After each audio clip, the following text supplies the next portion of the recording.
Jeudi, c'est 16 septembre 2025. Mesdames et messieurs, nous avons plusieurs points qui ont dominé l'actualité. Nous allons parler de eux-mêmes après midi. Et nous allons premièrement parler de la situation États-Unis avec Venezuela. Donald Trump qui révélait qu'il a attaqué un troisième bateau qui a porté fentanyl et puis cocaïne pour le pays Venezuela. Et gagné Venezuela également qui menaçait Guyane, avec la Trinidad dans le contexte de tensions croissantes avec les États-Unis d'Amérique qui menacent que vous faites. Vous fait connaître si tu as gagné et puisque vous même vous avez territoire avec États-Unis. Pour États-Unis, tu as gagné contrôle puis bien pays Venezuela, mais vous fait connaître si tu as gagné une tentative d'attaque, vous même y a répondre pour être capable de défendre territoire. C'est-à-dire que Venezuela menacé pour attaquer Guyane anglaise. Et pour attaquer Guyane anglaise et puis pour attaquer tout l'autre pays en fait qui baille pays États-Unis côté pour être capable loger.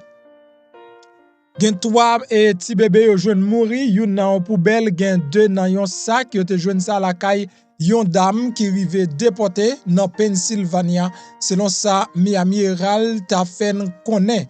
Donc, Donald Trump li intenté un procès et diffamation de 15 milliards de dollars contre New York Times. Nous parlons détail ça. Donc, Donald Trump commençait un procès là, intenté un procès de 15 milliards. 15 milliards, moi dit pas 15 millions, 15 milliards de dollars contre journal New York Times contre diffamation.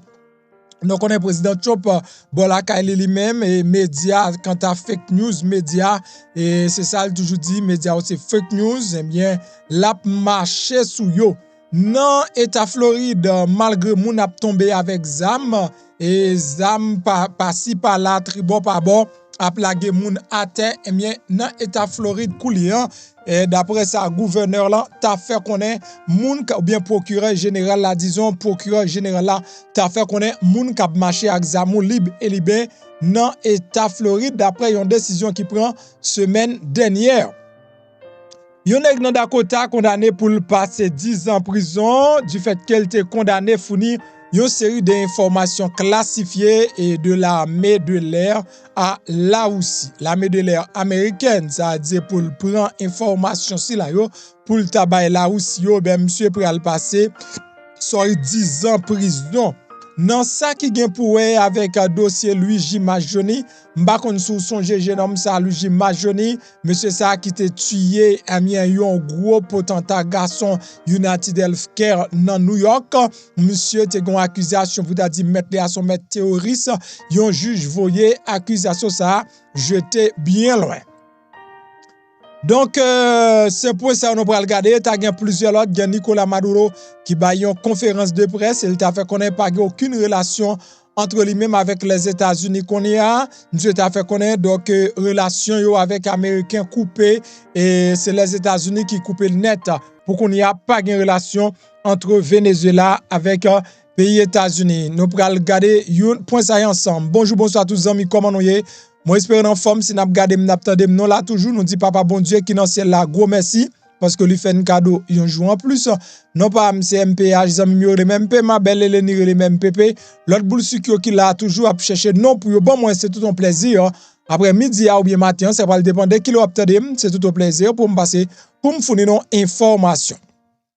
Si vous avez venu, moi encourage pour capable abonner à pas difficile, c'est cliquer sur le bouton qui marque subscribe là, alors fin cliquer sur lui la boyon cloche notification, cliquez sur lui, retirez le sous personnalisé, mettez le sous tout et puis comme ça à chaque fois monter vidéo même MPH ou c'est premier monde qui a besoin notification vidéo pas jamais oublier la un like en bas vidéo à regarder un like c'est façon pour dire MPH nous remet travail ou faire nous pas l'autre moyen qui supporter et bien c'est ça nous fait nous laguer un grand like en bas vidéo et puis n'a partager le bail tous les amis ça me sérieux sous lui moi sérieux sous lui ou bien nous supporter ou bien me camper m'pas travail pour tête moi ici m'a travail pour une communauté si m'pas je ne support nous c'est pas la peine. L'un te vle supporter ya, nous te supporter. L'un pas nous te vle supporter m'tap travail. Nous pas vle supporter mal continuer l'autre activité moi quitter ça. To be honest to you. Donc on aime pas give up facile. Mais m'pa retirer de l'eau dans la mer non plus. M'pa retirer de l'eau dans la mer mettez dans panier. M'pa pas le sécher la mer avec panier qui a coulé encore mettez sous lui. Faut que nous partager travail là. M'pa demander nous l'argent nous ici a. Demander nous vidéo Alvin Koto like li, commenter et puis partager. That's all que demander nous. M'pa demander nous cop nous. Nous jamais vinn di la mais zel et de Maxel, I don't do that. M'pa faire ça. OK? M'pa faire ça. Comme manger ti moun moins a kay moi mette loué m'fait comme manger ti moun moins à l'aise. Donc jodi an moi prend responsabilité pour me bonne information de qualité, information fiable, information vérifiée en tant que grand monde. Me respecte nous en tant que grand monde, m'pa ka ban nou n'importe bagay. Nous pas ka laguer dans la rue pour les nap di yon bagay a demandé nous côté bagay ça sorti parce que grand monde pas parler comme ça. Grand monde pas parler comme ça. Grand monde a parlé ou dit selon Miami Herald, ou dit selon New York Times, ou dit ça ou dit. Mais grand monde pas juste rete ou a parler ou a voué monter. Bon me dit à ce que le grand monde n'a parlé, grand monde n'a a dit un bagay qui gen sens. Mais jodi an là façon nous même et n'a bamba la m'baremen. Faut que nous like vidéo hein, faut que nous partager. Ou bien dis-moi qui ça nous voulait me faire. Est-ce que nous voulons monter vidéo pour nous une seule fois par jour? Sinon vous voulez une seule fois par jour, m'a monter. Dis-moi ça qui pas marcher dans travail moi pour me connaître. Si nous pas dis ça qui pas marcher, me pas connaître. Comment ça qui pas marcher? Dis-moi ça nous remet. M'a banol, j'en nous remet là. Mais faut moi Mac doit nous passer en vidéo. Of course.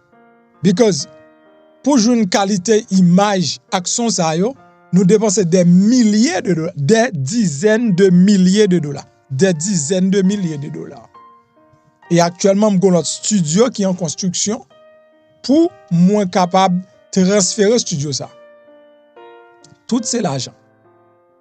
OK? Yon l'autre studio en construction, le studio ça, le studio à lui-même, il coûte plus que 115 000 $. Parce que c'est pas loué.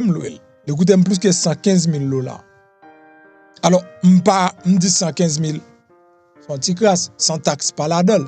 Sans travail à faire yo là pas la donne.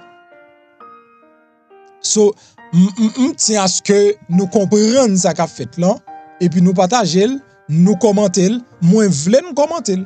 Ou garder vidéo ou pas like li, ou garder ou pas commenter, ou juste pas. Sou fatigué, dis-moi fatigué. Ça veut dire c'est ou ka parler ou fatigué. Sou fatigué, dis-moi fatigué. Non, m'pa ka prendre ça nan men non. M'pa ka prendre ça nan men non, nan 180 000 moun du tout. M'pa ka prendre ça nan men 180 000 moun, m'a informé, m'pa ka prendre ça nan men. Si m'di non prendre ça nan men non. M'pa ka contact ça. Jean nous fait là, nous pas supporter. OK? MBH I love you et nous pas supporter. Là nous pas supporter. Ou me dit nous ça nous pas supporter. Non, faut nous supporter, faut nous partager travail là, faut nous liker, faut nous commenter, faut nous réagir. Non, nous pas supporter. Non, nous pas supporter. Non, nous pas supporter. Nous pas supporter du tout. Nous pas supporter. Nous connaît l'ente qu'on supporter non. Mais nous pas faire comme ça. Nous pas faire non l'el bon pour nous. Nous pas faire comme ça. Nous pas faire seulement avantage tête nous pas supporter travail là pour nous kembel pour supporter nous. Faut nous kembel plateforme non pour plateforme non supporter nous dans tout moment où besoin yo. M comprendre jodi a pas gen dossier et pas gon dossier immigration et qui nan intérêt personnel ou. Mais faut qu'on informer. Et le la nan intérêt personnel c'est là la porter le vini. C'est là m'a joindre, c'est là m'a kembo activer. Mais le comme ça ou même faut qu'on avem. I cannot be happy like that. There is no way you can be happy this way. N'a pas le rapide Donald Trump révélé et l'écraser un troisième bateau dans pays Venezuela pendant que monsieur t'a répondre question journaliste yo. Monsieur t'a fait connaître que c'est pas deux bateaux, c'est pas seulement deux grands bateaux l'écraser. Donc l'état coulé un troisième bateau. Et président fait connaître bateau ça son bateau qui t'a porté cocaïne et qui t'a porté fentanyl qui t'a sorti dans pays Venezuela. N'a rappelé que nous t'ai partagé ça avec ou matin, yo ajouté Saint-Domingue dans liste et liste ça c'est liste côté drogue plus passé dans Amérique là. Mais tout le monde te connaît ça, m'pa connaît donc c'est cool à venir mettre là mais c'est pas non donc tout le monde connaît Saint-Domingue et Colombie avec Mexique dans Amérique là c'est cool à venir dans Venezuela mais Saint-Domingue, Colombie, Mexique c'est trois pays côté et moun yo fait un pile drogue passé. C'est pas plus précisément gouvernement mais Saint-Domingue dans système développement li gagné lui-même li pas le conseil de bagarre li pas mettre museau dans bouche yo li quitter au marché li quitter au fonctionner donc du coup gain en pile et produit ça qui passait en République dominicaine pour rentrer en Europe plus précisément quasiment tout produit qui rentre en Europe yo sorti Mexique passé Colombie et de République dominicaine yo tombé dans le continent européen donc du coup et Donald Trump t'a fait connaître l'écraser yon président fait connaître lancer un nouvel avertissement par Venezuela, Nicolas Maduro, après une nouvelle frappe américaine contre bateau de drogue dans Caraïbes là. Donc il fait connaître troisième et il est écrasé dans la guerre contre cartel. Trump déclare que les États-Unis étaient désormais supprimés 3 bateaux, celles 2 entre eux-mêmes étaient confirmées publiquement auparavant. Donc, il déploie davantage de forces américaines dans Caraïbes pour attaquer directement et agressivement à trafiquants de drogue qui augmente les tensions avec Venezuela, qui est contrôlé par socialistes et augmente le risque d'un affrontement direct contre les États-Unis. Et suspend voyez donc Nicolas Maduro lui-même lui dit donc Donald Trump sous pour le capable de faire une attaque directement sous pays. Donald Trump fait une déclaration pour montrer que bateau, avion, les placé tout près Venezuela yo, pas de grande chose à faire vraiment. Les dit suspend voyer train de Aragua aux États-Unis, c'est ça Donald Trump fait connaître, suspend voyer train de Aragua, suspend voyer drogue aux États-Unis. Donc et je lui dirai très fort, arrêtez d'envoyer des gens et de vos prisons dans notre pays. C'est ça Donald Trump dit. Donc ça son déclaration si moun rechinia parce que nous connaissons toute porte fermée par un côté pour nous rentrer qu'on est là. Let me drink some water. Donc ces déclarations t'a fait senti président Donald Trump pas gagné trop bagaille li envie dit ou du moins ça pas gagné trop fondement dans déclaration la fait yo donc il dit si monsieur Tavle pour yo pas attaquer li donc c'est pour pas vouer drogue dans pays c'est pour pas suspendre vouer drogue dans pays États-Unis si monsieur Tareme yo pas attaquer li c'est pour suspendre voyer et cocaïne dans pays États-Unis c'est déclaration président Donald Trump lui-même li fait là mesdames et messieurs. Donc puisque nous connaissons toutes frontières fermées donc déclaration ça va paraître nul et il paraît sans avenir.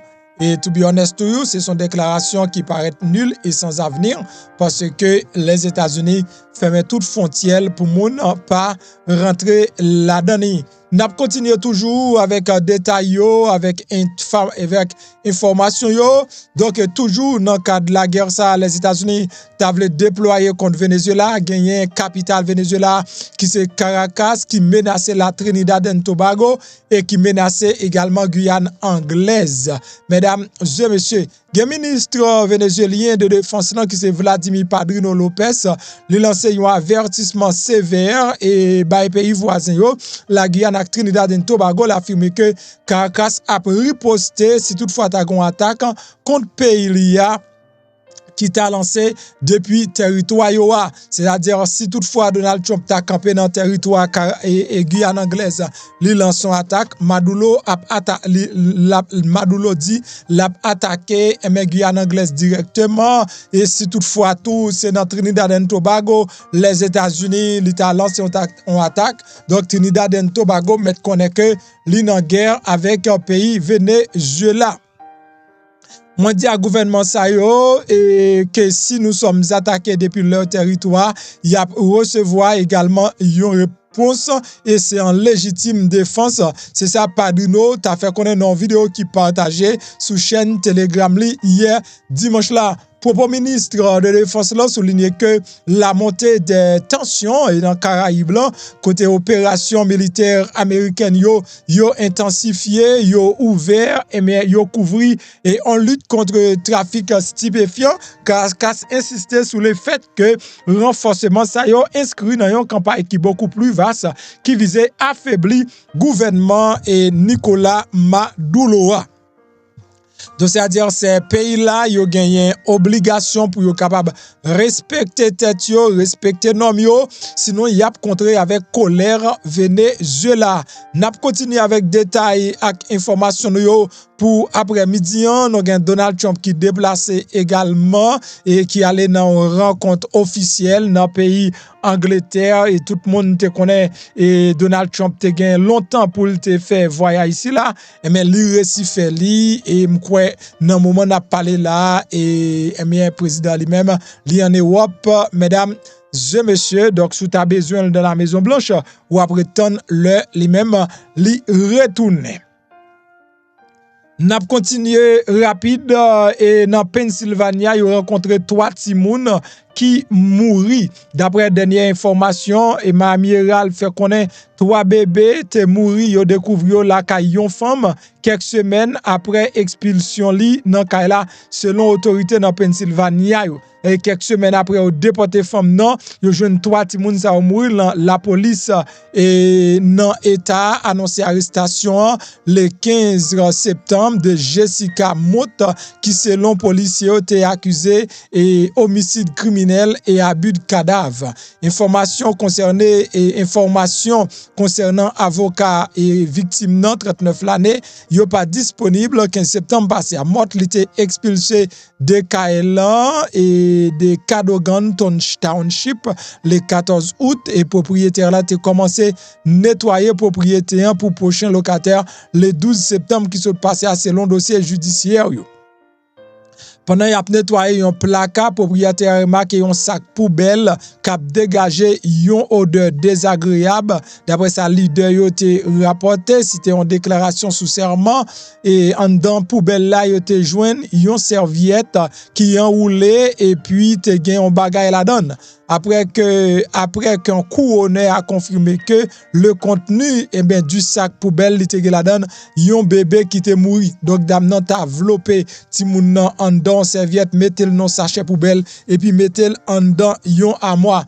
Donc agent te poursuivre enquête là et te joine gen 2 l'autre ti moun encore qui décédé en dedans un sac dans un petit dépôt dans Kaila. Selon sa plainte là, t'a fait connaître la police déclarait que Mott était interrogé par autorité yo, il était dit OK, il était bail naissance à bébé yo avant il était déplacé côté il était trouvé plus tard. Donc le plus récent des nourrissons est né il y a environ 1 an. Et des petits moun qui petit c'est un petit moun qui gagne 1 an d'après ça, il fait connaître selon la police madame nan li t'a confié qu'elle était sorti bébé dans toilette là, il était enveloppé dans serviette là jusqu'à ce que li pas tande yo encore. Donc madame nan tatouye 3 petits moun ensemble li gen. Donc madame nan tatouye 3 petites ensemble li gen. Et nous gen enquêteur qui déclarait madame nan li te bay naissance à 2 l'autre petit bébé yo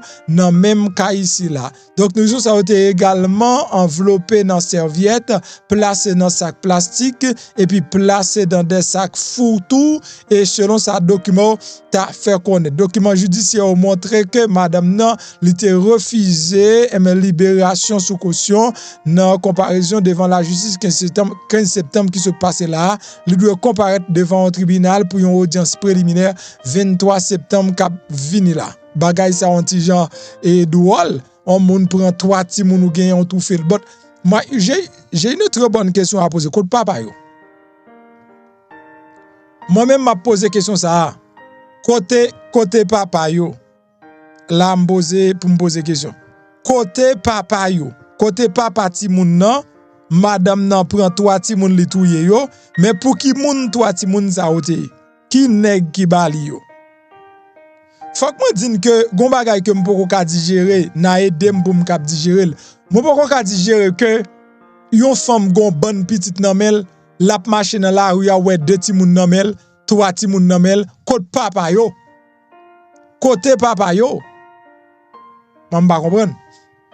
On dame donc ti moun qui gen 1 an, ça veut dire ti moun qui à peine fait. Côté papa yo pour qui moun ou fait yo? Pour qui ça que moi pas connaît pour qui ça que n'a plaidé coucher avec une série de nèg yo pas gen sens de responsabilité, nous ouais nèg la pas gen sens de responsabilité, nous coucher avec sans protection, nous fait petite pour lui, nous enceinte petite là, nous fait petite là pour lui et après pour nous tourner meurtrière pour nous touyer ti moun. Si nous connaît ça pas fait du tout. Mais la grande question qui se pose côté papa ti moun ça yo fait. Et m'pa comprendre non comment que ou croison femme pour contre li, monsieur, ou croison femme pour contre li, ou fin croiser femme nan pour contre li, ou prend femme nan, attendez bien, ou fin croiser femme nan pour contre li, ou prend femme nan, ou pousse le 3 petites nan corsage li, l'on fin pousse le 3 petites nan corsage li, ou vire dos ou même, ou al prend plaisir, ou al prend l'autre femme, ou deux bras ou deux pieds, lui même la marche dans la rue et la marche dans la rue lui-même avec 3 ti moun, la cherche l'autre nèg pour prendre soin avec 3 ti moun yo pendant ou même ou bambile dans la rue.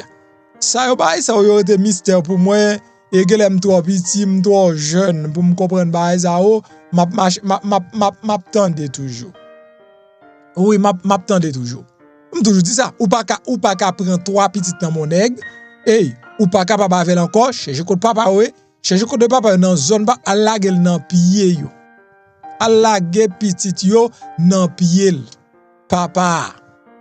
OK? Alage parce que majorité nèg qui comme ça, nèg qui pas ka prendre soin ti moun.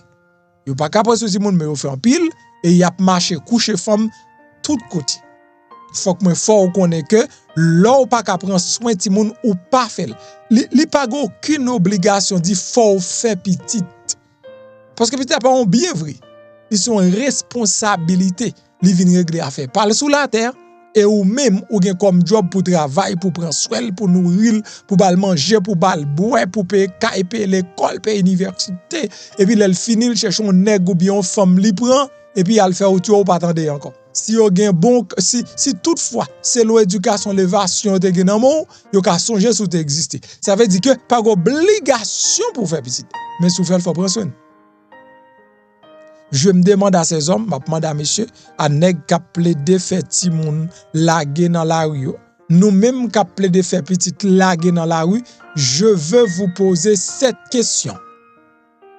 Comment nous fait jeune monde libre, nous marrer des pieds, nous laguer dans la rue et nous même n'a marcher prendre plaisir jusqu'à ce qu'elle rive tout yo.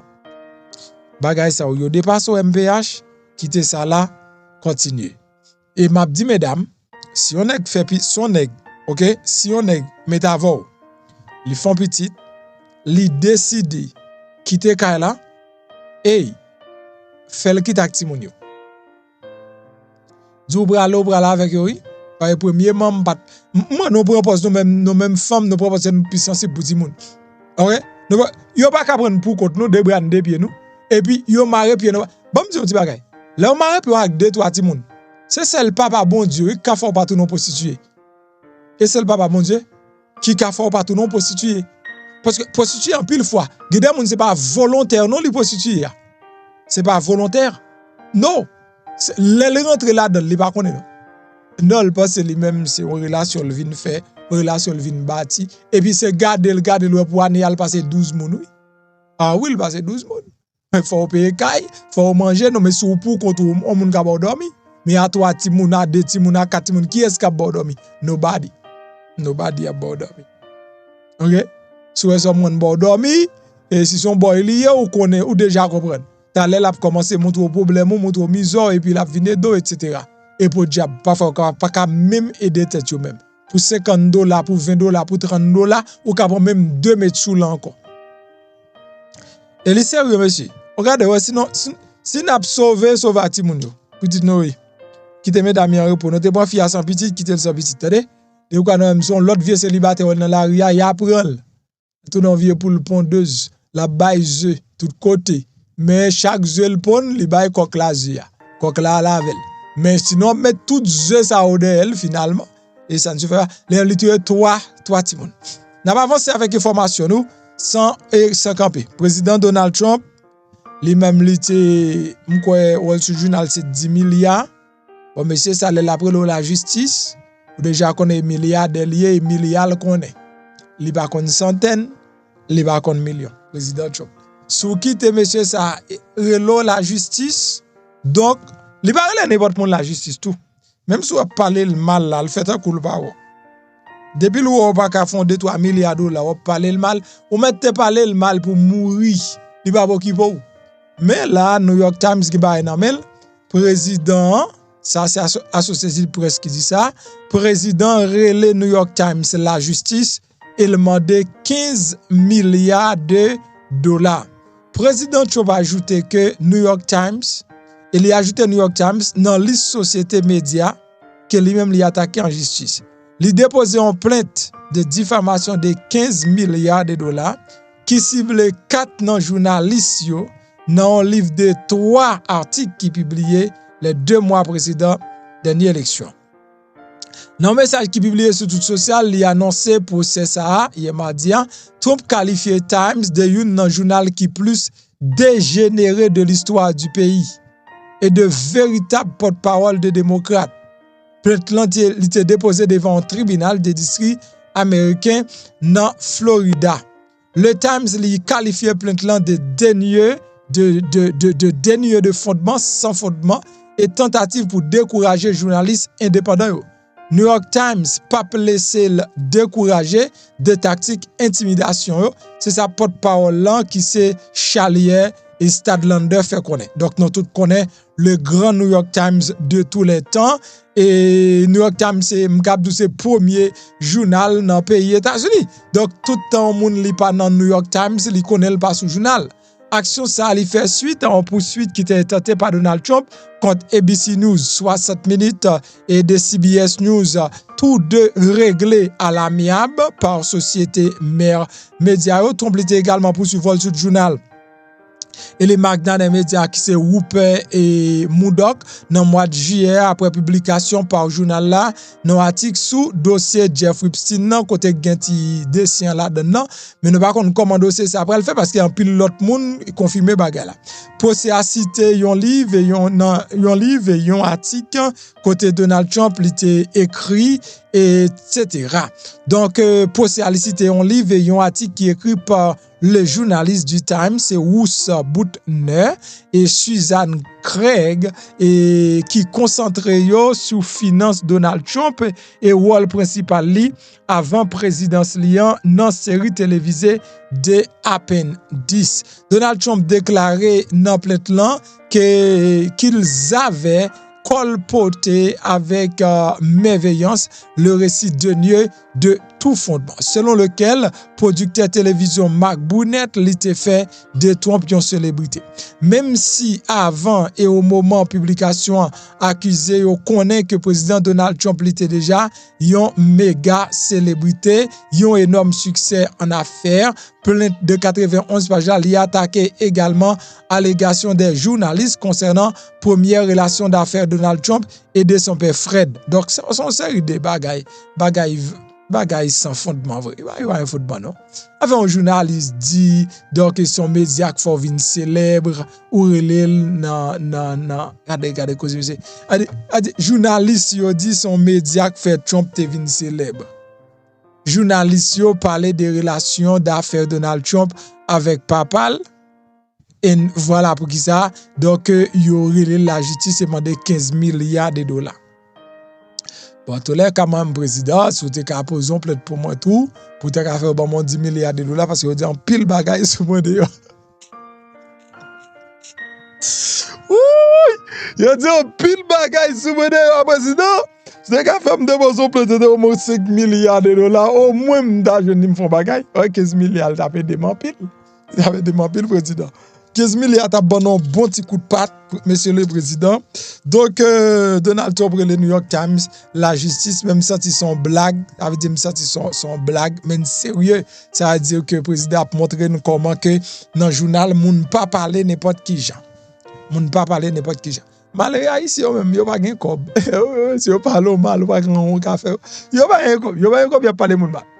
Yo pas gen kob, c'est sous bluff yo y a parlé moun mal. Yo du yo millionnaire, ou pas connaît.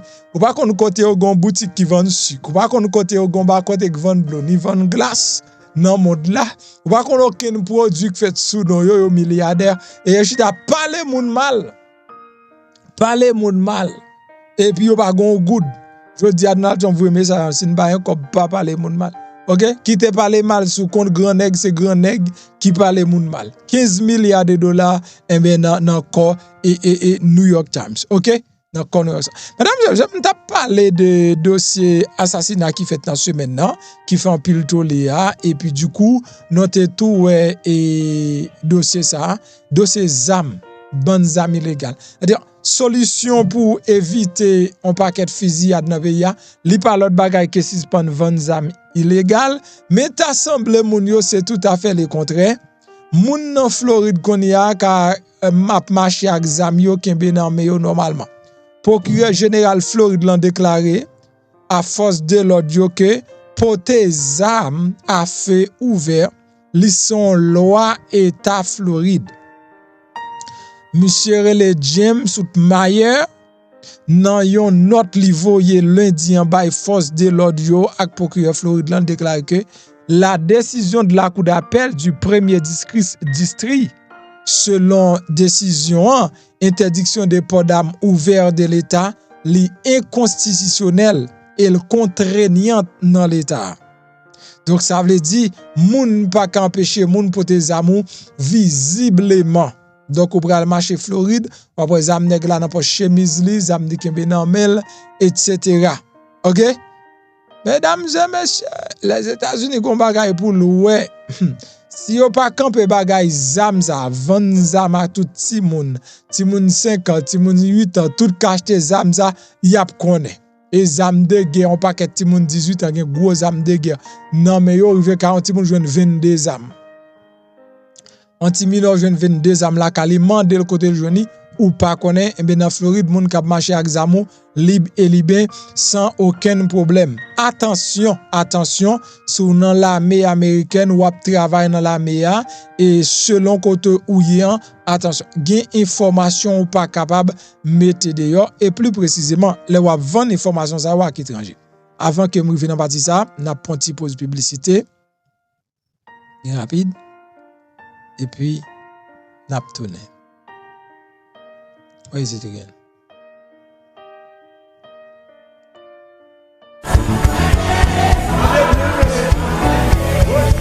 Ah oui, gen espoir pour jeune guérison grâce à Bridge Care Clinique et Pharmacie. Ou même qui pas contre koto prale, nan chercher un bon docteur, un bon pharmacien qui parle langou ou paie al kay docteur parce que pas d'assurance, eh ben Bridge Care Clinique et Pharmacie vinn di ou par étape souffrir. Quel que soit problème ou gagne tant coup, diabète, tension, problème peau ou besoin pas di poids ou même garçon qui pas carré mettre rien sous cabane ou pas qu'à camper ou pas qu'à durer ou gagne faiblesse qui veut pour toi aller, Bridge Care Clinique et Pharmacie, c'est solution à guérison avec des docteurs compétents, qualifiés, bourrés et expérience. Dans Bridge Care Clinique et Pharmacie, ou avez médicaments à bas prix. Ou pas qu'un transport, y a porté médicaments devant porte la caillou gratis tichiri. Qui sont obtenus pour rejoindre Bridge Care Clinique et Pharmacie. Relez-nous Kounia dans numéro ça 5371 615 67. N'a redit encore 561 615 67. Bridge Care Clinique et Pharmacie, Ch'takol. Dans 3631 West Woodbright Road Bolton Beach, Florida, tout près Cassé Market là. Bridge Care Clinique et Pharmacie, c'est piscine guérison là. Bridge Care Clinique et Pharmacie, c'est piscine guérison là. L'on passe pas oublier dire c'est fanatique MPH et puis comme ça pour cap jeune bon jan 10-40 sous prix médicaments sous gen moun la ka qui fait sucre, qui fait tension, mais ça pour Pour tatouer bataille avec problème tension, sucre, cancer, cholestérol, tourlé dans zo, anémie, ou pas gen mémoire, ou gen problème rein, cellule merio, fin grand moun, ou besoin rajeunir, ou besoin renforcer système immunitaire, et ben vin dire remède Chaga combat. Ça pi belle dans Chaga, même si sucre nan pété sous peau, et ben Chaga séchel là pour là. Chaga c'est une plante légende, c'est un champignon qui riche en vitamine K. Yo les plantes ça, plante de l'immortalité. Quel que soit côtoyé dans le pays d'Haïti ou le bord de l'eau, remède Chaga combat. Américain Mandel, Espagnol Mandel, Français Mandel, c'est tout pays avec Mandel. M'pa bon menti, depuis l'aime remède Chaga combat non, moi marche de victoire en victoire sur maladie, m'passe vinn dire mettez Chaga dans la vie nous. Relé kounya là sur numéro ça 201 726 01 59. Chaga c'est maître combat.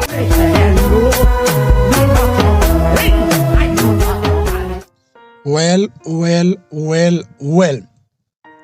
N'a continué gon entrepreneur de longue date dans sa arrivée dans Dakota du Sud Dakota qui a travaillé dans le secteur défense, monsieur condamné pour passer 10 ans en prison parce que monsieur était intenté partager une série d'informations classifiées sous la MEA avec la aussi. C'est ça ministre américain la justice t'a fait connaître, ministère américain de la justice t'a fait connaître. Monsieur répond au nom de John Murray et Wawa. Murray, monsieur gagnant 67 l'année, il plaide coupable l'année dernière de multiples accusations d'espionnage initialement portées contre lui en décembre 2021. Selon le ministère de la Justice, parmi les chefs d'accusation qui ont une tentative de transmission d'informations relatives à la défense nationale à un gouvernement étranger. 3 chefs de communication volontaire d'informations relatives à la défense nationale. Monsieur condamné pour 126 mois de prison, suivi de 3 ans de liberté surveillée et une amende de $25,000 américains.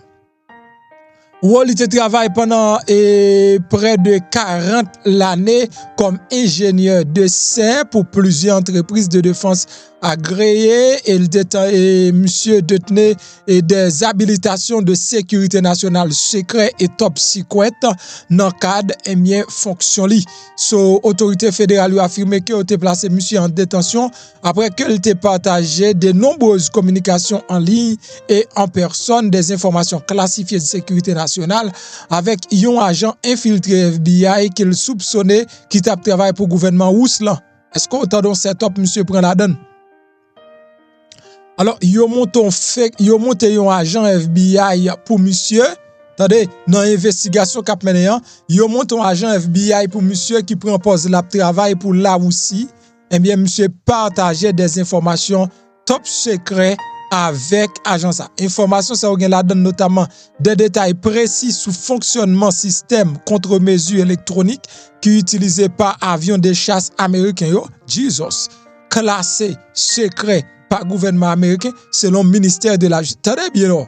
Autorité fédérale a affirmé qu'il était placé monsieur en détention après que monsieur était partagé de nombreuses communications en ligne et en personne des informations classifiées de sécurité nationale avec un agent infiltré FBI qui était soupçonné de travailler pour le gouvernement russe.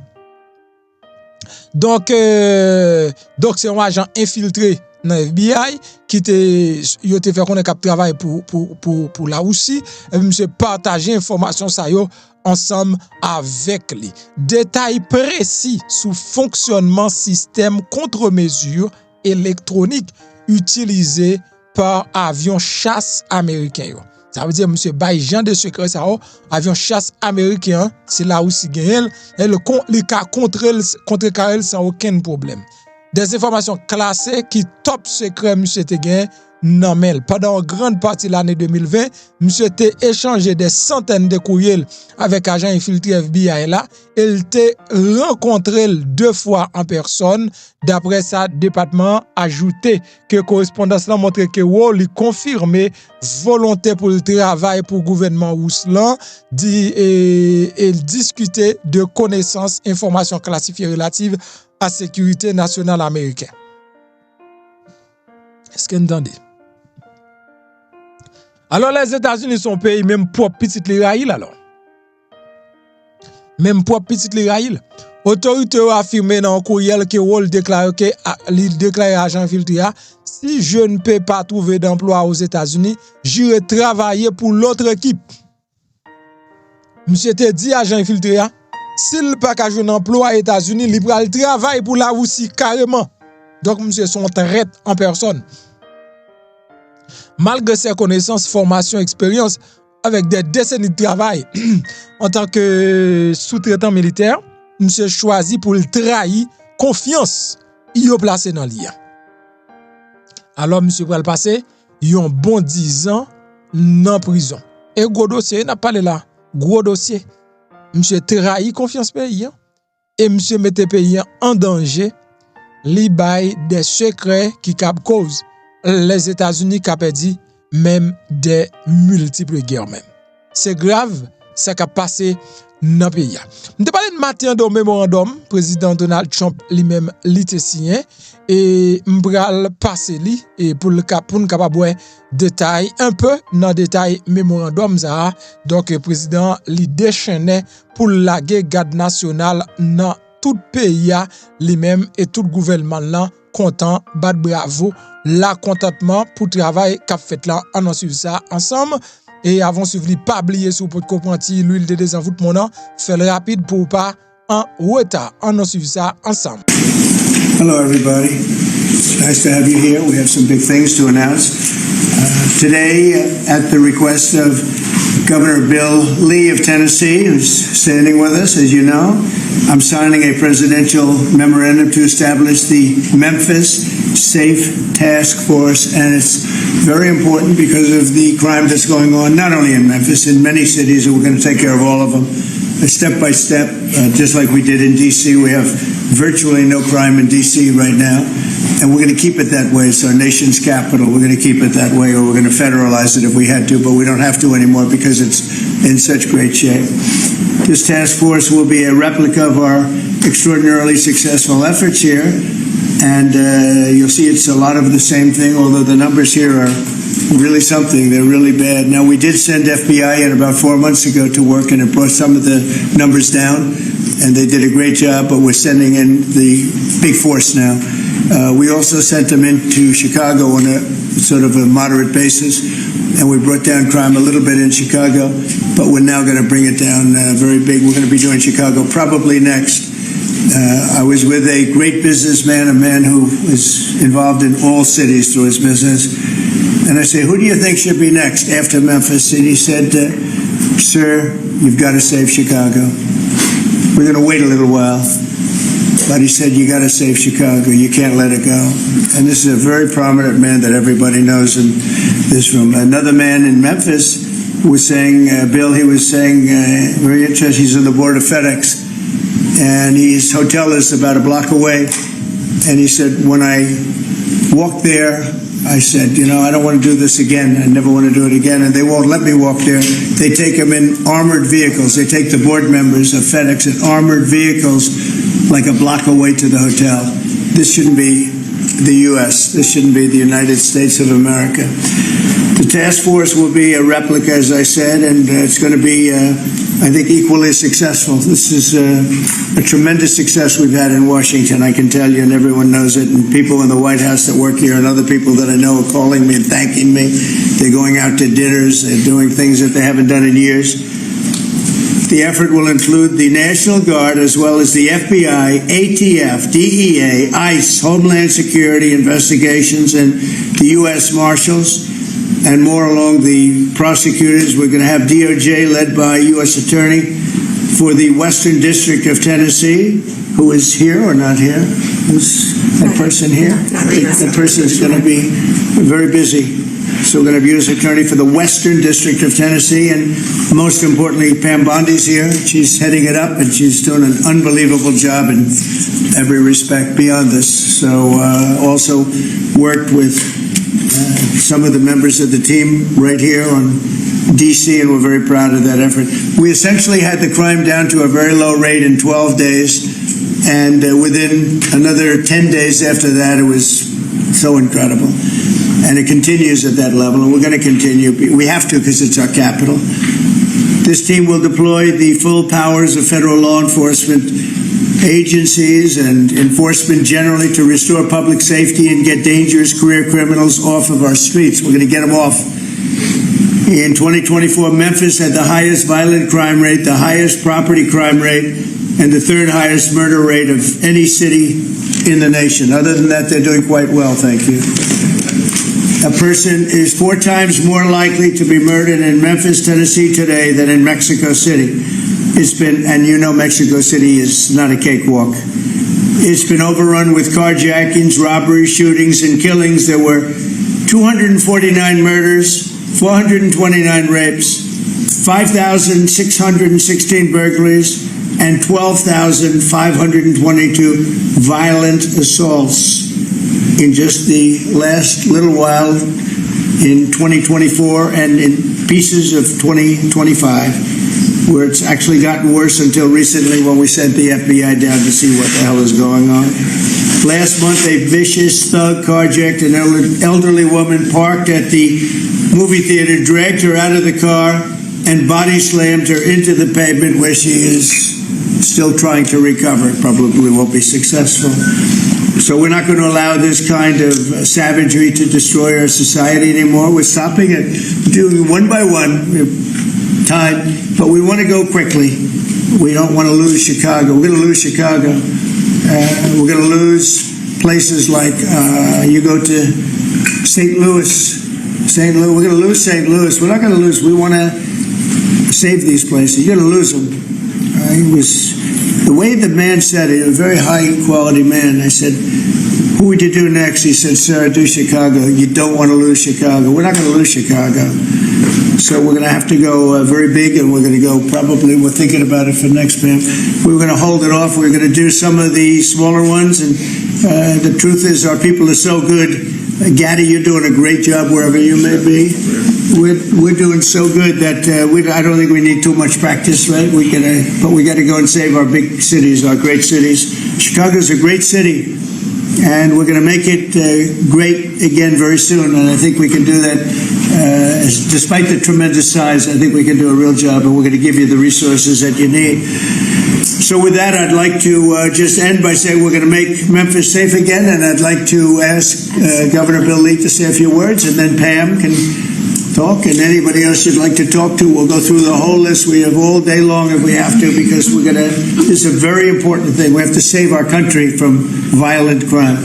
So, Bill? Yes, sir. Mr. President, first of all, thank you. Thank you.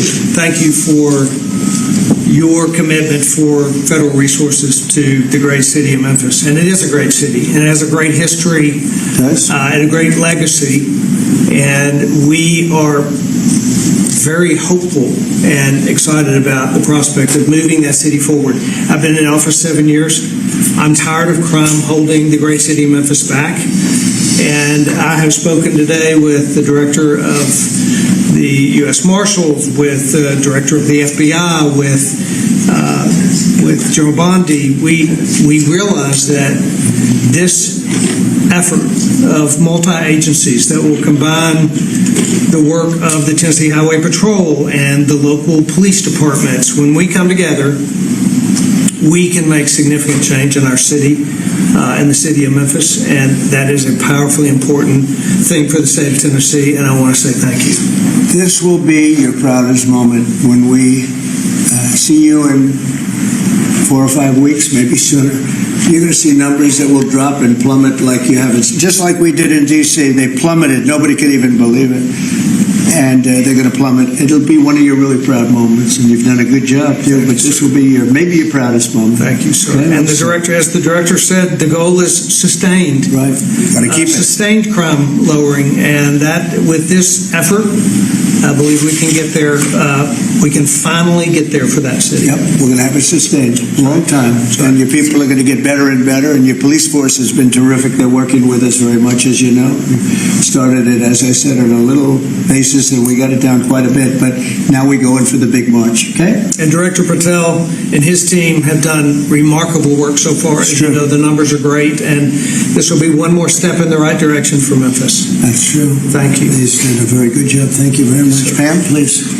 President Trump, at your directive, we went in, as you all know, to D.C. and took over the city of D.C., working hand in hand with Metro Transit Authority. All of the agencies represented here today got over 2,000 violent offenders, got over 200 guns off the streets of D.C., and D.C. is safe again. And now, Governor, working with you and working with our 2 U.S. senators and all of our agencies working hand in hand, we're going to do everything we can to make Memphis safe again. That was President Trump's directive to us, and it's easy to do when you're working with such great leaders. And Secretary Noem, you have been instrumental in this, and Director Patel has already been into Memphis and gotten so many violent offenders and guns off the street, and that's what started it. And working Stephen and Deputy Attorney General Todd Blanche, thank you. We've all been going nonstop, working hand in hand together, and Gowdy Serralta, Terry Cole, and Director Driscoll of ATF wearing 2 hats, and Pete Hegseth with the National Guard, all working hand in hand and being out there for a month. You can't tell who's with what agency but for the T-shirt they're wearing, because everyone's working hand in hand, and that's why we've been so successful. We're going to do that in Memphis, and we're going to get crime off the streets. That's great. Thank you, Pam. Great Thanks, job. President. Christy, go ahead. Mr. President, Memphis has a high number of trafficking, significant human traffickers, child exploitation, drug trafficking.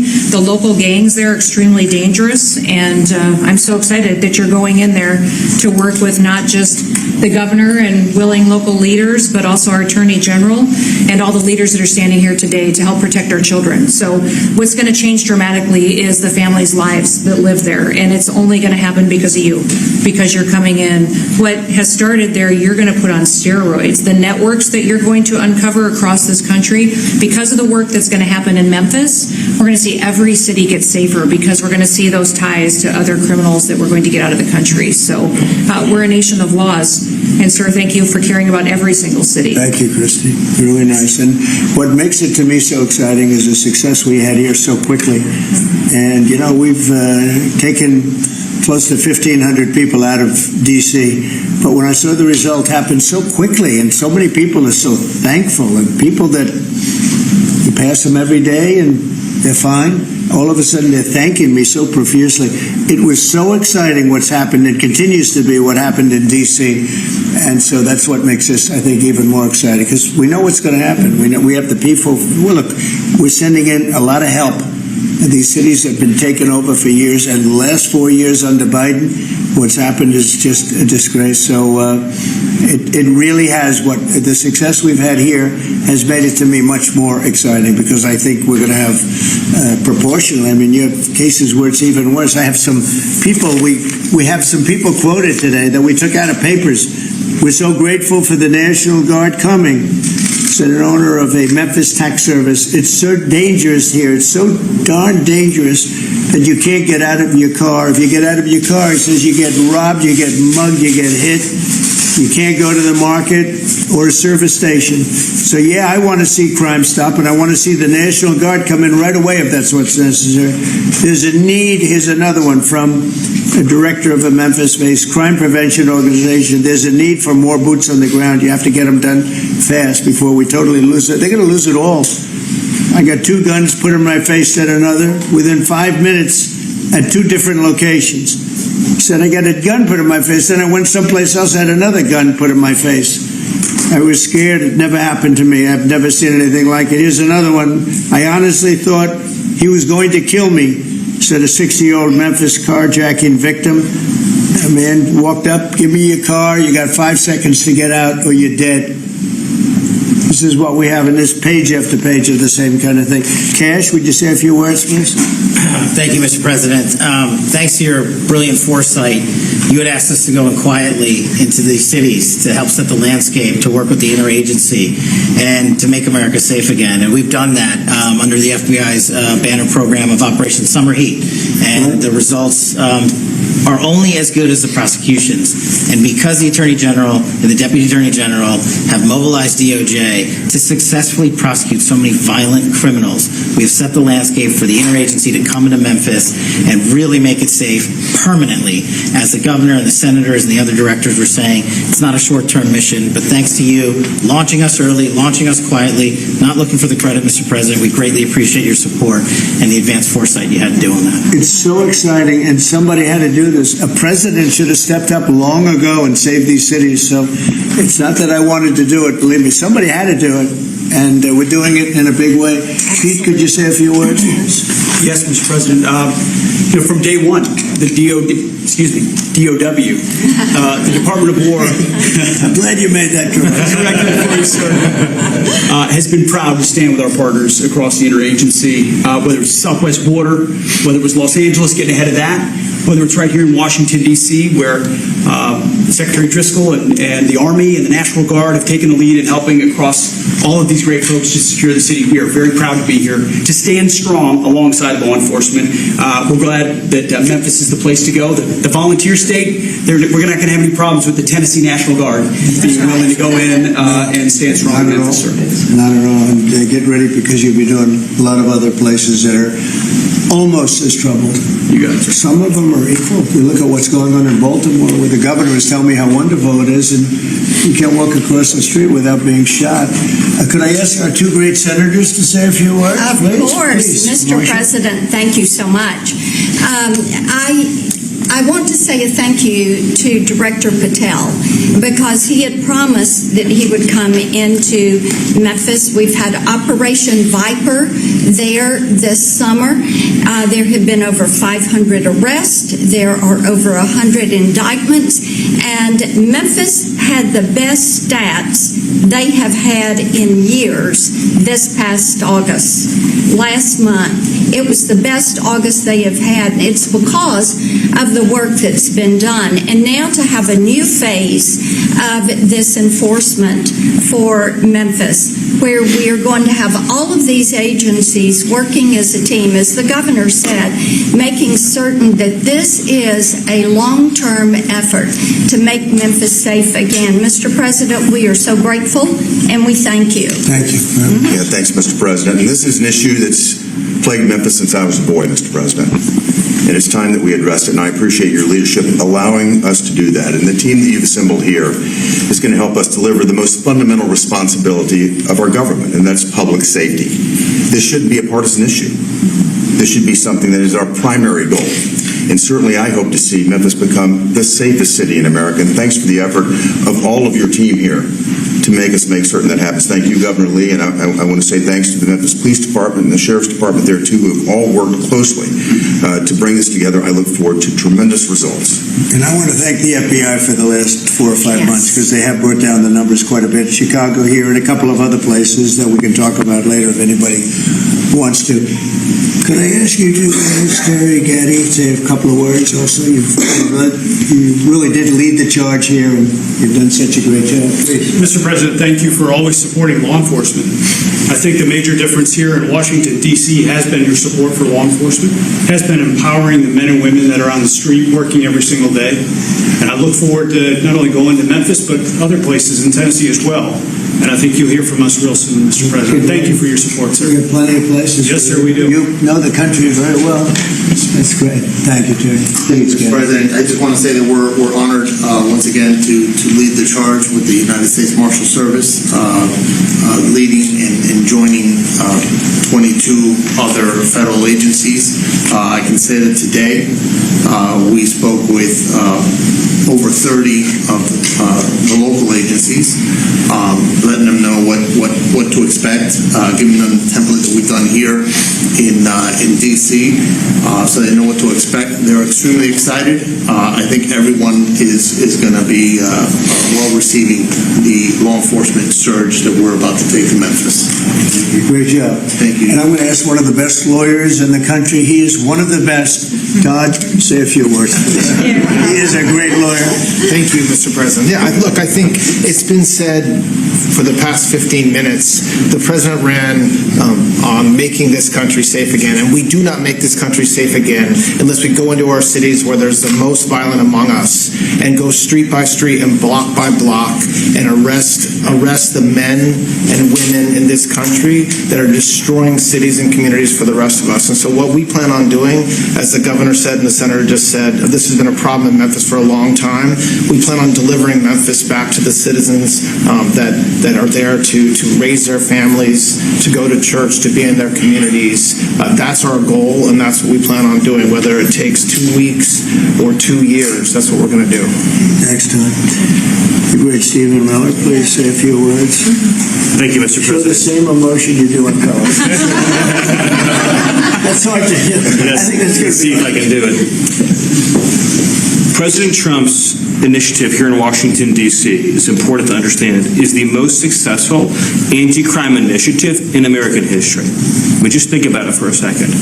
In 30 days, President Trump put together a team that saw the largest ever violent crime reduction in any city in American history, something that people had not been able to do in 40 years. That is a momentous achievement. And now the president is going to take that same model to Memphis, and as he said, more cities after that. The team the president has put together has no equal today or anywhere in American history. I think what's happening here is that what the president has done is made clear the power of federal law enforcement that was used for the last 4 years to harass and attack conservatives, to harass and attack Christians, to go after law-abiding families. The power of law enforcement under President Trump is going to be used to get all the criminals, all the violent offenders, all the murderers, all the cartels, and all the domestic terrorists off our streets. So whether you're Antifa, whether you're a domestic terrorist, whether you are a violent gang member, a drug trafficker, a trained Irawagwa killer, or anyone else that's threatening our people, President Trump is saying he's going to use his FBI, his DOD, his ATF, his DEA to wipe you out, to put you behind bars, to take you off the street, or to apply whatever legal consequences necessary. Mr. President, I'm honored beyond words to be a part of this team under your leadership as you've saved thousands of lives. Thank you very much. Come on over. Let's sign that, sir. You want to say anything about our great military real fast? He's won a job. He's doing this. Mr. President, so our Army National Guard is honored to be part of this mission. This is their community. A lot of them are from D.C. They're from Tennessee. When you talk to them, when you talk to the actual population out there who interact with them every day, they say it's a blessing to have them as a part of their life. And then for the National Guard getting to have this where they get to improve their communities, where their kids are growing up and they're going to church, and this is where their families are. Many of them, sir, have said this is the honor of their lifetime, so thank you. Look at that nice face, and yet he's a killer. That nice, beautiful face. And he's a total killer. I don't know how you do it. Lotion, sir. Everybody. All right, here we go.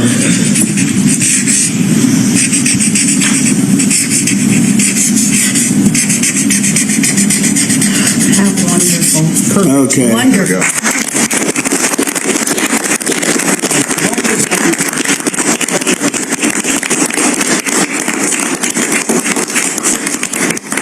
Okay. Thank you, sir. Thank you very much. Thank you. Thank you very much. Mr. President. No, thank you very much. Great job.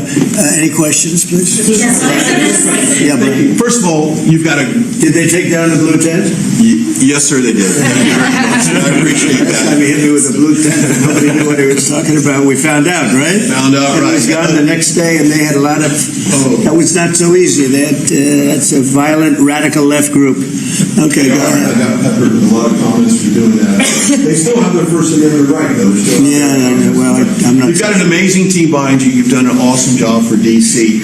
I want to get ahead of a story that I think might come out. You pushed out an email earlier today really showing dozens and dozens of local media in Memphis highlighting all the violent crime in that city. So they have no problem reporting the crime, but when you show up to solve it, they're going to run around town looking for that one person that says, we don't want Donald Trump in our city. What can you say to the media there in Memphis, Tennessee, to help let them know the people want you there in their city? Well, I'm not sure they found that person, because I saw them doing some interviews, and it looked like they were looking, but they were in fact, that producer, that person, I think they lost their jobs, because everybody was saying, we want Trump to be there, they want the people right here to be there. Look, it's very simple. In Chicago, they're getting beat to hell, they're being shot. If you lose 6 or 7 people die over a weekend, they consider that a successful weekend. And when you consider that a successful weekend, that's pretty bad. I had the president of Poland here a few days ago, and we had a news conference. Many of you were here. And I made this statement. I said, we're very happy to announce that it's been over 2 weeks since anybody's been killed in D.C., and he looked at me like, is that supposed to be good? He's looking like, what kind of a place is this? And now it's been a long time. But and as I was saying it, I said, I'm not sure if that sounds good to somebody. It sounded great to you, but it doesn't sound good to somebody from a country where they don't have violent crime like we have. But now it's a long time since that's happened. We went for years where at least one person was killed. Now you're not seeing it all. It's like the border. Millions of people a year ago, millions of people poured into our country. In the last 3 months, there have been 0, as reported by largely Democrats, actually. The border is secure. The country is secure. We've got the hottest country anywhere in the world. And I'll tell you, a year ago, we were a country in tremendous trouble, probably a dead country if it continued. So we're very happy about it. And so just, in terms of your question, people have never seen anything like what we're doing, and I think they're very happy, and they want us to be there. They don't want to be mugged. Who would say, gee, I don't want the National Guard? And you need that in terms of numbers. And also, you look at those guys, I looked at them, they're rough guys. They're, the Supreme Court voted recently on merit. We're a merit-based country again. I said they had tremendous courage to do that. We're a merit-based country again. When I looked at the people that were patrolling the streets for the National Guard and for others, I could see we're merit-based. They were rough-looking, they were tough-looking, and they love our country. So that's where we are, Brian. Thank you. Thank you very much. Yeah, please. Yes. Given with all that's going on with Charlie Kirk's assassination and the left wing, a lot of left wing violence going on, do you have plans? And actually, this is a great opportunity with all these people here. Do you plan on designating Antifa finally a domestic terror organization? Well, it's something I would do, yeah. If I have support from the people back here, I think we'd start with Pam, I think. But I would, if you give me, I would do that 100%, and others also, by the way. But Antifa is terrible. Are there other groups that you can think of? There are other groups, yeah. There are other groups. We have some pretty radical groups, and they got away with murder. And also, I've been speaking to the Attorney General about bringing RICO against some of the people that you've been reading about that have been putting up millions and millions of dollars for agitation. These aren't protests. These are crimes, what they're doing, where they're throwing bricks at cars of ICE and Border Patrol. And they come in with a beautiful new car. They're so proud. It's Border Patrol, ICE, it's got whatever it is. And they're throwing rocks at it. And after 50 yards, it looks like an old beat-up vehicle. It was just brand new. It was just bought for the purposes. And they don't have to take that anymore. I let it be known. We'll take responsibility. They don't have to take it anymore. And they don't want to take it. They were told by a past administration, it became almost a culture, if somebody throws a rock at you, do nothing. If somebody spits in your face, do nothing. And I say, when they spit, you hit. Do whatever you want. You do whatever the hell you want. I watched it so sick it made me. For 4 years, I had to sit home and watch people screaming at policemen and spitting in their face, and they weren't able to do anything. They just had a grin and bear it. They're standing up like a piece of steel. And a woman, in many cases, women, you can see they're professional agitators. I had one the other night. I had 4 the other night, all in one group, total phonies. I started to scream when I got into a restaurant, oh, you know, something with Palestine. And I said, well, I'm doing a great job for peace in the Middle East. I should get lots of awards for that, right? With the Abraham Accords and everything else. But a woman just stood up and started screaming. And she got booed out of the place, too. There were a lot of people in the restaurant. I went there to show how safe, and it was safe. I mean, the woman is just a mouthpiece. All she was a paid agitator. And you have a lot of them.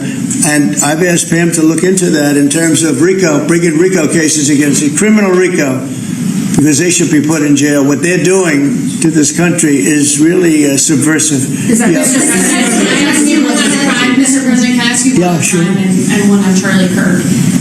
You've floated potentially going into St. Louis. You mentioned you want to go into Chicago next. Could St. Louis be after Chicago? It's going to be around there someplace. Yeah, we got to save St. Louis. Got to save these cities. This isn't like, you know, we're going to do something. We have to save St. Louis. We have to save Chicago. I know all about Chicago. I have a great, beautiful building. I'm so proud of it. But, you know, you get less proud when you see all the crime. When they announced 2 weeks ago, 11 people killed, this is over a weekend, I think they said 38 people shot and 11 people dead. And then you watch Pritzker get up and say, we've got crime under control. And I will say that Cash and the FBI did a good job. With a very light force, they went in, and for about 4 months, Cash or so, they've been working on keeping crime down. They have brought the numbers down a little bit. But those are the easy numbers. You know, the first 20-25% are the easy numbers. That's where it gets. Then you have to bring in the big forces, right, which is what we always intended to do. But I think the FBI's done a very good job. In particular, in Memphis and Chicago, they brought it down a little bit, like 20% and 25%. Well, I guess it's not so little, but we have a long way to go. We think Chicago is going to be next, and we'll get to St. Louis also. And on Charlie Kirk's assassination. And New Orleans we want to get to, too. Your FBI is investigating the potential role of left-wing organizations in the assassination. I'm wondering if you think if Charlie Kirk's assassin worked alone or if he worked with. I don't know. I mean, I can tell you he didn't work alone on the internet, because it seems that he became radicalized on the internet. That's just by watching the same things that you're watching and hearing. It looks like he became radicalized over the internet. And it seems like his wonderful parents brought in a wonderful neighborhood, smart guy, great boards, great marks, great student. And then something happened to him over a fairly short period of time. It looks like he was radicalized over the internet, and it's radicalized on the left. He's a left. We have a lot of problems with the left, and they get protected, and they shouldn't be protected. But as you understand, I think, very well from the tone of your question. Thank you very much. On Venezuela, on Israel. First on Venezuela, what can you tell us about this Venezuelan boat that was taken out? And do you plan to provide proof that these were narco-terrorists who were on their way to the U.S.? Well, we have proof. All you have to do is look at the cargo that was, like, it's spattered all over the ocean. Big bags of cocaine and fentanyl all over the place. And it was. Plus, we have recorded evidence that they were leaving. We've recorded them. It was very careful, because we know you people would be after us. We're very careful. The military has been amazing. And General Kane showed me a little while ago the clip. But you could actually see it. But you don't have to see it, because we have recorded proof and evidence. We know what time they were leaving, when they were leaving, what they had, and all of the other things that you'd like to have. But we have noticed that there are no ships in the ocean anymore. We're seeing that there's like no ships, when the first one we went, there were hundreds of boats. Now there are no boats. I wonder why. Meaning no drugs are coming across, probably stopping some fishermen too. I mean, to be honest, if I were a fisherman, I wouldn't want to go fishing.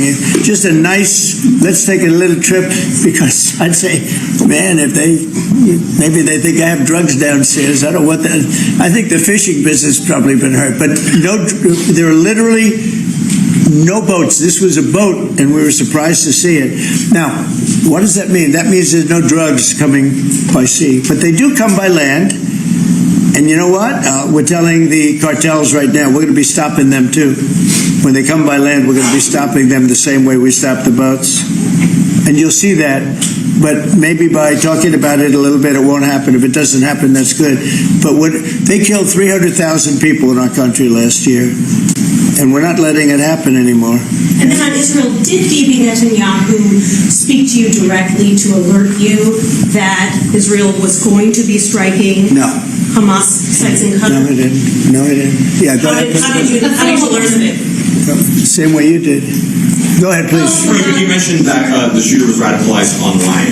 Do you think that social media by the way, when I say that, that's my opinion.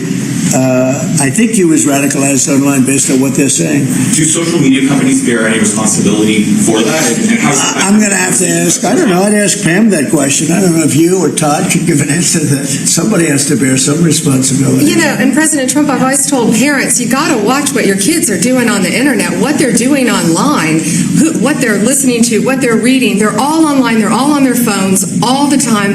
Parents have got to monitor that because this starts when you're young.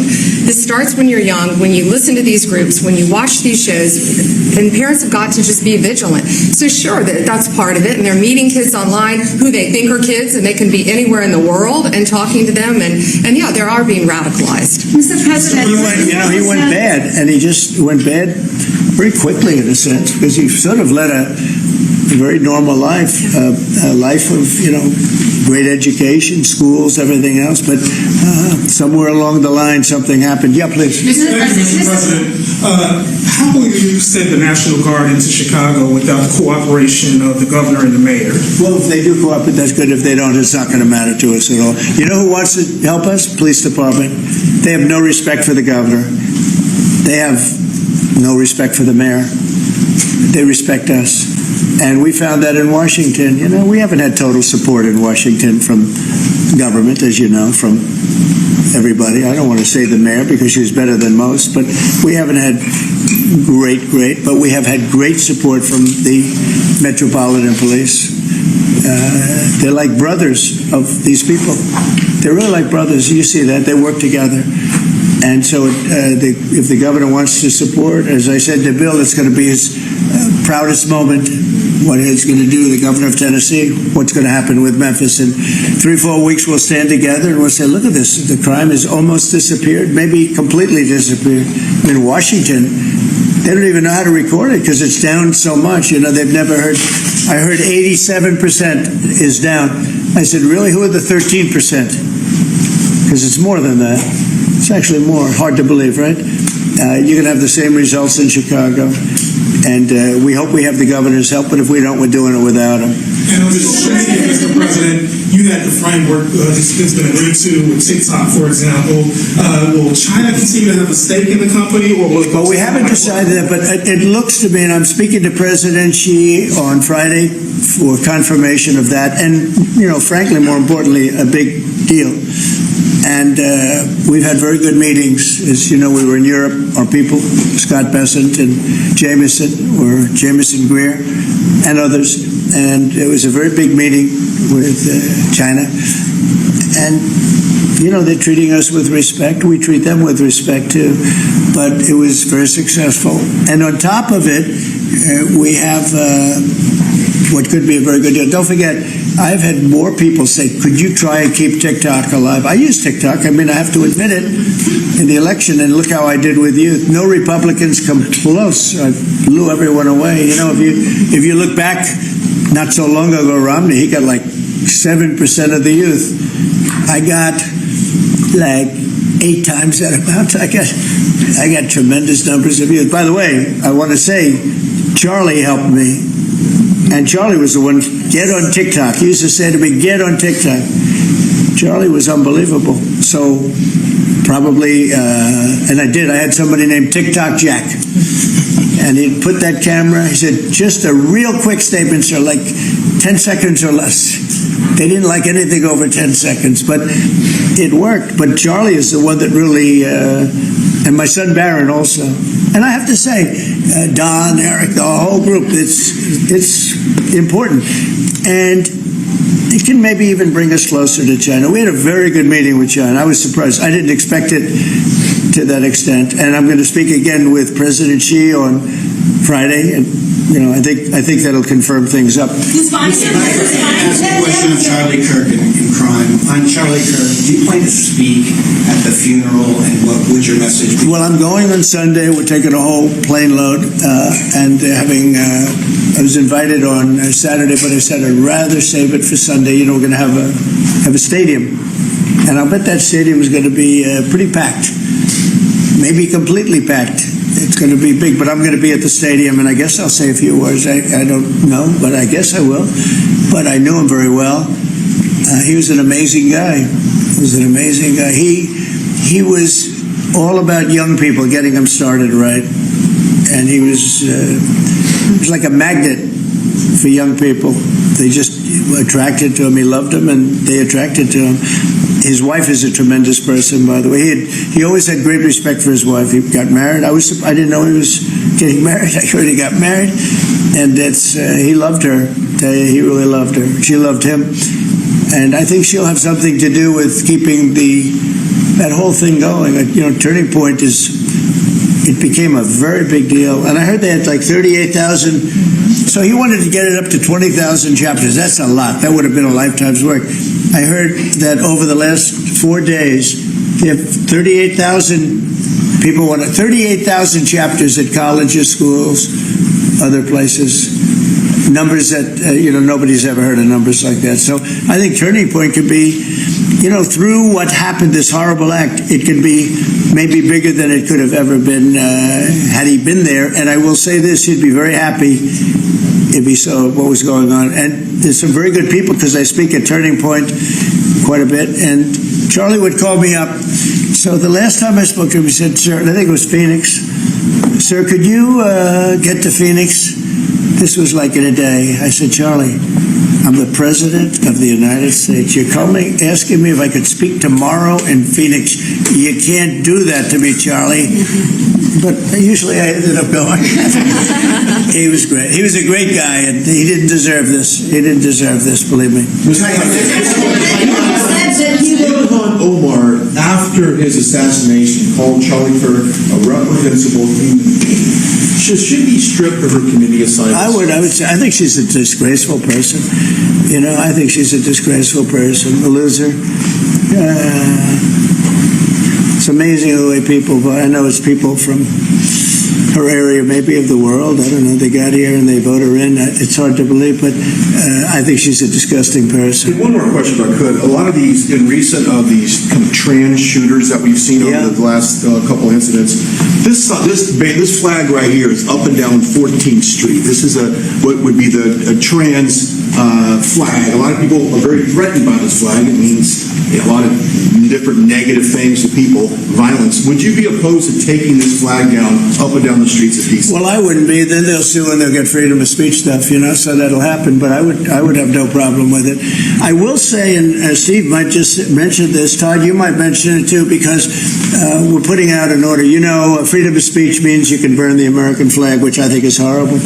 But I noticed something over the last little while. As you do this, you start noticing things that you wouldn't normally think. It really causes unrest and violence when they burn American flag. So the American flag, I wanted anybody burns the American flag, go to jail based on freedom of speech, goes to jail immediately, but the freedom of speech protected them, right? And that's been argued a couple of times, and it's one of those things. But you know what? Hasn't been argued, and we're going to be arguing it, I think, very soon, and that's the violence. They incite violence. So I saw it just yesterday, they burned the American flag, and people that were there were fine, and all of a sudden they're going crazy, and there's fist fights. It wasn't in Memphis either, but I will say it incites violence. And I think you just do the exact same thing. Don't use freedom of speech. Use the incitement of violence. I mean, it's really, you got to see, these people were going at it.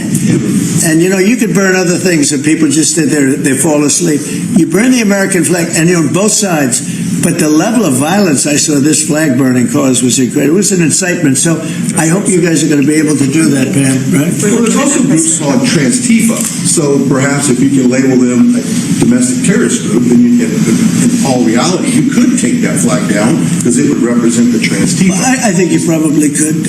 Again, you'll be sued, and it's okay. I've been sued before a couple of times. You may have seen. Anyway. Mr. President, Netanyahu said that he doesn't rule out targeting Hamas anywhere they are. You said that you don't want to see Qatar hit again. Are there any guarantees that Qatar? Well, he won't be hitting in Qatar. As I say, I call it Qatar. You call it Qatar. You're actually more right, but actually you're allowed to go. The Emir said you can say it any way you want, but I've always thought of it as Qatar. I think it's a beautiful sound, and actually they've been a very good ally. And a lot of people don't know that. But he won't be hitting Qatar, but he will be maybe going after. Now, there was an article that I read in a newspaper just about an hour ago where Hamas said they're going to use the 20 hostages as human shields. They're going to bring them up from the dark tunnels, and they're going to put them in the line of fire so that if Israel goes forward, they're going to die. And I thought that was very terrible, and I put out a statement on that. You saw that. Mr. President, Charlie Kirk, in retrospect, given all of the moving ways that this White House has paid tribute to Charlie Kirk, do you think it would have been fitting to lower the flags to have staff when Melissa Hortman, the Minnesota House Speaker, was gunned down by an assassin as well? I'm not familiar. The Minnesota House Speaker, a Democrat, who was assassinated this summer. Well, if the governor had asked me to do that, I would have done that. But the governor of Minnesota didn't ask me. I didn't. I wouldn't have thought of that, but I would have if somebody had asked me. People make requests for the lowering of the flag, and oftentimes you have to say no because it would be a lot of lowering. The flag would never be up. Had the governor of Minnesota asked me to do that, I would have done that gladly. And given the killing of Melissa Hortman, the attack on Paul Pelosi, the attack on Gabby Giffords, the attack on the Pennsylvania governor's mansion, why make the case that violence is only on one side? It seems to be taking... I didn't say it's on one side, but I say the radical left causes tremendous violence, and they seem to do it in a bigger way. But the radical left really is caused a lot of problems for this country. I really think they hate our country. Okay, yeah, please. This may be related to the RICO work that you're doing, and I'd like to... And we are really looking at that seriously. Vice President Vance was speaking with Stephen Miller earlier today about targeting NGOs that they were saying foment violence. Right. Is that? Can you speak more to that? And what NGOs specifically are you looking to target, sir? A number of them. Steve, please. Yes, so I believe what you're referring to is there are these nonprofit entities that organize, as the President mentioned, attacks on ICE officers, attacks on Border Patrol agents, organized doxing campaigns, which are a violation of federal law. They break off cement and they bring into riots. They have organized drop points for weapons, organized drop points for gas masks, organized drop points for all the materials necessary to launch a riot. Of course, you saw that during the Black Lives Matter riots as well, too. So there's this whole network of organizations. And I think the key point the President's been making is somebody is paying for all of this. This is not happening for free. And so under the President's direction, the Attorney General is going to find out who is paying for it, and they will now be criminally liable. MPH, bonjour. Bonjour. Moi te ode l'huile là et que moi pour que j'envoie remerciement à bon Dieu et puis avec vous même tout. Regardez moi Jean qui a te voyé l'huile là pour moi et moi servi avec Jean te dit pareil il commence à marcher très bien pour moi et moi dit bon Dieu merci pour l'huile ça. Et l'huile là, m'a tani fini et puis m'a retourné encore parce que l'huile ça son l'huile qui est important pour moun gagner. Ça moi l'huile ça commencé faire pour moi. Alors comme c'est bon Dieu qui te ba ou pour te faire 42 jours jeune ça. Et puis t'es inspiré dans ou même pour te capable joindre l'huile ça pour nous. Alors moun qui peut corder l'huile là yo met continuer ordel et puis y a joindre ça qui a besoin. C'est pas parce que comme si m'da dit ou était consort pas $1 million et vinn dans mon seul coup. Mais ou a regarder ou après Jean bagay yo commencer à marcher pour parce que comme si qui Jean porte commencer à ouvert pour parce que me mon travail et puis moi t'ai vinn quitter travail là c'est moi qui t'ai quitté travail là qu'on a même été dans le travail tout me demandé bon Dieu pour me joindre au full time dans travail que moi besoin hein. et puis moi jeune full time job là. Là fini encore bien pile l'autre bagarre encore moins joindre que comme si moi et porte cap ouvert pour moi et comme si moi bagaille commence à changer pour moi complètement MPH. Merci en pile. Moi remercie oui, moi remercie et moi remercie bon Dieu avant. Après bon Dieu c'est vous même et bon Dieu t'inspire dans vous même pour être capable de joindre l'huile ça. Moi encourager tout le monde captant des MPH.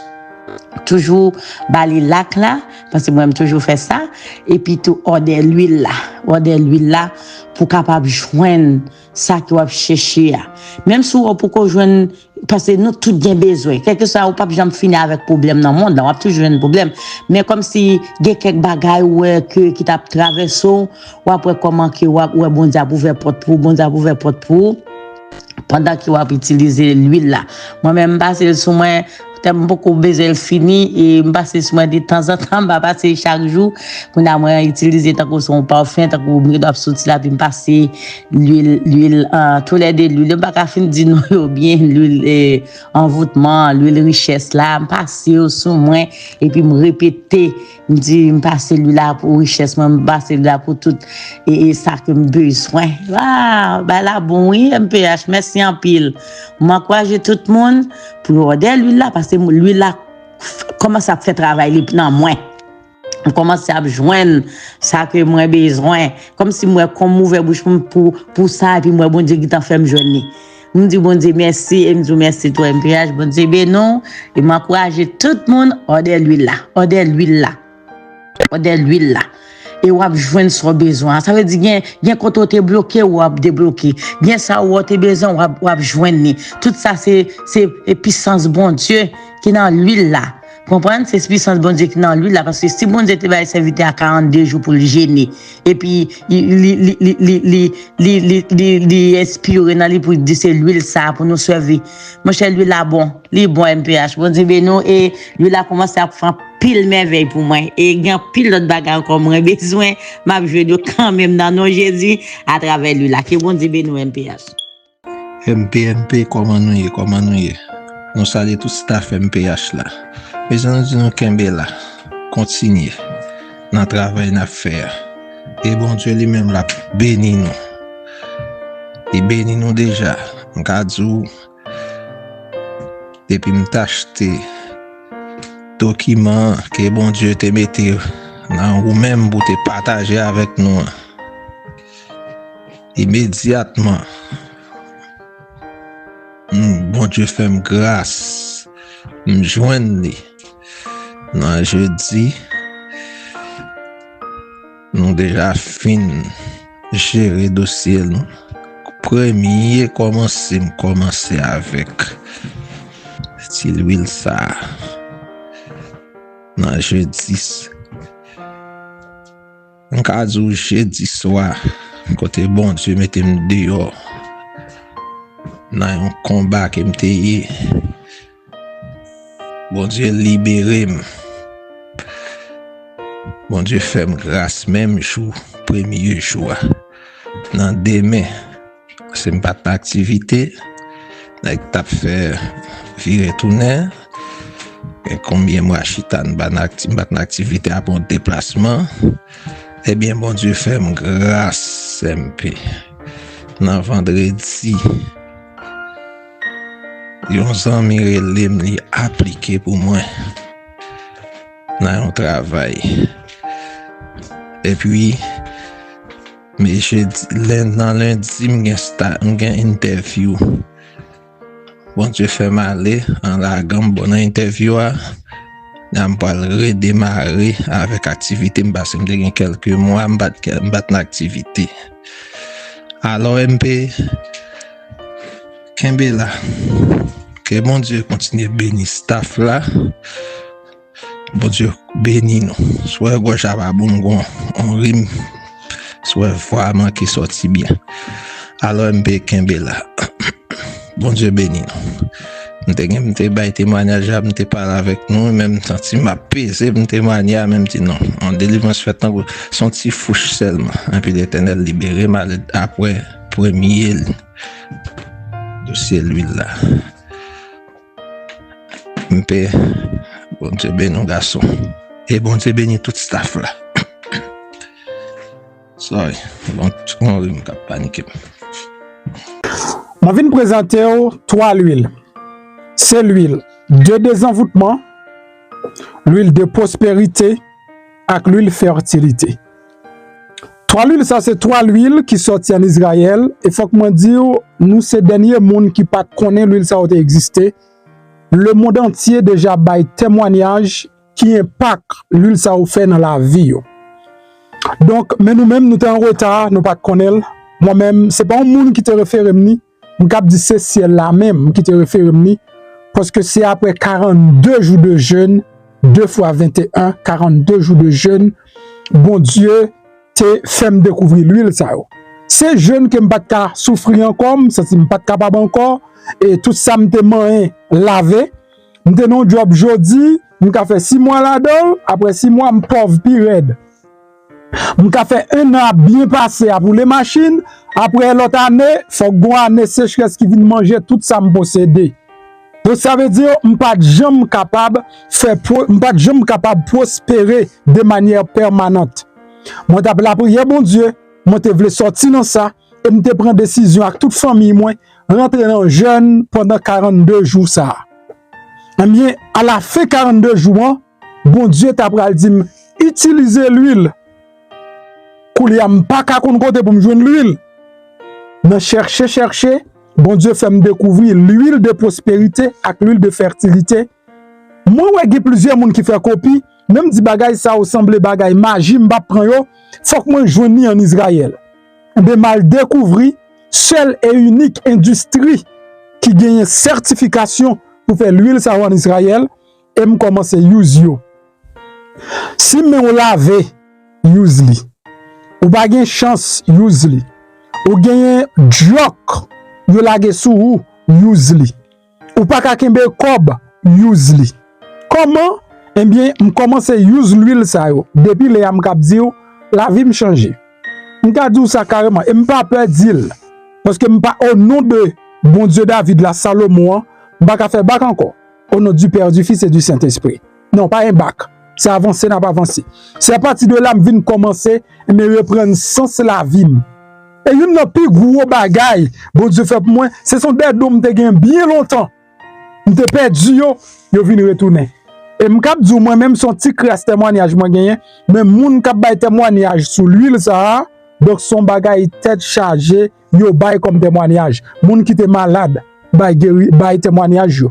Alors m'pas prescrit moun ni m'pas conseiller moun utiliser, c'est pas prescription, m'pas conseiller moun utiliser comme un traitement, mais moun qui malade utiliser yo joine guérison parce que m'gen l'huile pour lui guérison à tout exprès. M'ta vinn avec l'huile guérison, mais l'huile de fertilité, l'huile de désenvoûtement elle fait ravage. Désenvoûtement c'est pour retirer tout ça qui vient pour avec énergie négative. Prospérité c'est pour attirer toute qualité richesse dans la vie. Fertilité, c'est pour multiplier toute qualité richesse dans la vie. Ou besoin qu'on comment pour utiliser automatiquement. Ou fin faire commande l'huile là. Ou fin gagner, m'a voyé en vidéo ba ou k'ap dou mais comment pour utiliser. OK? Ou pas besoin pour vidéo ça, la montre comment pour utiliser et la bon l'autre explication sur ça également.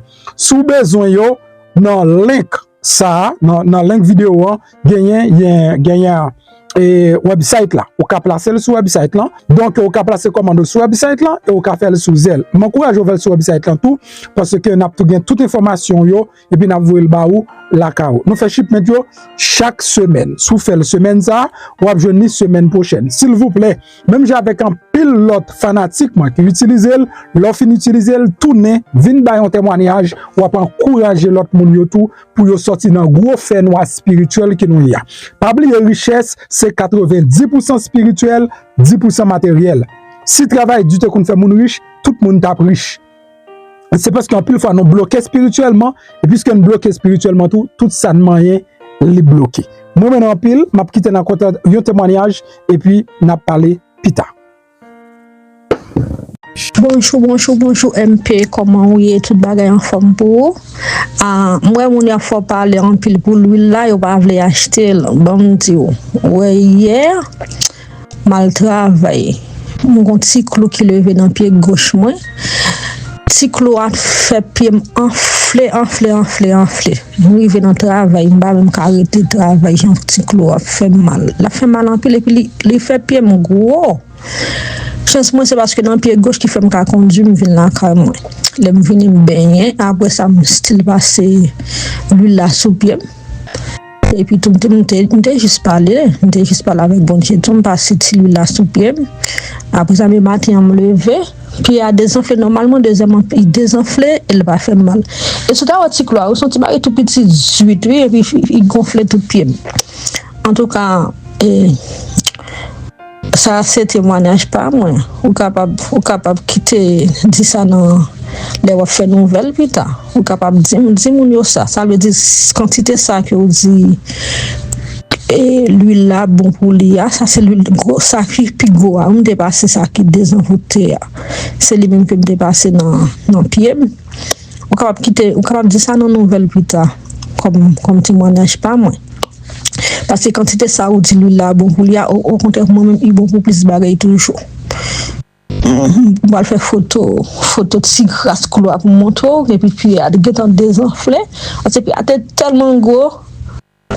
On te saisi. Tout le monde a travaillé là, c'est Jean-Pierre a été gros enflé. Il était enflé clairé qu'on a pu me descendre normalement, je même cas et me retourner là à moi. Qu'on a fait avoir fait mal, puis me descendre, puis me normal. Pendant que vous regardez la vidéo, regardez à droite, vous voyez un bouton qui est en noir qui marqué souscrire, mais ça c'est espagnol. Si c'est en anglais, tu as marqué subscribe. C'est en français, tu as marqué s'abonner. Cliquez sur le bouton ça. Là, on finit cliquer sur lui, ou après une petite cloche bon côté. Cliquez sur cette cloche là tout.